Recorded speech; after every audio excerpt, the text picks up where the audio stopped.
મધ્ય પૂર્વમાં હાલ અશાંતિનો માહોલ છવાયો છે। ઈરાન, ઇઝરાયલ, અમેરિકા વચ્ચે યુદ્ધ ચાલી રહ્યું છે, જેને કારણે મધ્ય પૂર્વમાં ભારતીય ફસાયા છે। વડોદરાના સાંસદે ગલ્ફ દેશોમાં અટવાયેલા વડોદરાના રહીશો માટે હેલ્પલાઇન શરૂ કરી છે। આ મામલે સાંસદ હેમાંગ જોશીએ જણાવ્યું કે વડોદરાના સ્થાનિકોને સુરક્ષિત લાવવા હેલ્પલાઇન શરૂ કરાઈ છે।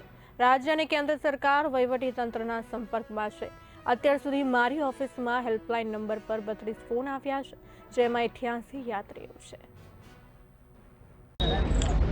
જે પ્રકારે અત્યારની પરિસ્થિતિએ જે નિર્માણ પામી છે અને ઇઝરાયલ યુએસની એક જોઈન્ટ ઓપરેશન જે ઇઝરાયલ સામે ચાલી રહ્યું છે, એના કારણે મિડલ ઇસ્ટ અને ગલ્ફની અંદરના જે ટ્રાન્ઝિટ શહેરો છે, આપને ખ્યાલ હશે કે જે પ્રકારે યાત્રીઓ જ્યારે મુસાફરી કરતા હોય ત્યારે મહત્ત્વપૂર્ણ દુબઈ અને અબુધાબી એરપોર્ટ એમના માટે એક ટ્રાન્ઝિટ એરપોર્ટ તરીકે તેઓ એનો ઉપયોગ કરતા હોય છે અને એના કારણે એ રિજનના એરસ્પેસ બંધ થવાના લીધે ઘણા બધા આપણા મુસાફરો છે એ ત્યાં અટવાયા છે અને એને લઈને આપણી કેન્દ્ર સરકાર, રાજ્ય સરકાર પણ સતત એ ત્યાંના મંત્રાલયના અને ત્યાંના વહીવટીતંત્રના સંપર્કમાં છે।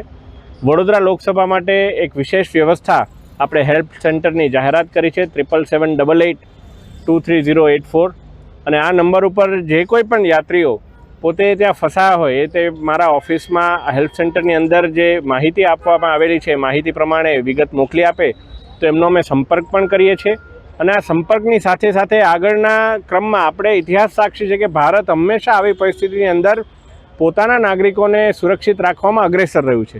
વડાપ્રધાન મોદીજી દ્વારા રશિયા યુક્રેનના વોરમાં પણ યુદ્ધની વચ્ચે આપણા યુક્રેનમાંથી ઘણા બધા ભારતીયોને આપણે રેસ્ક્યુ કર્યા હતા।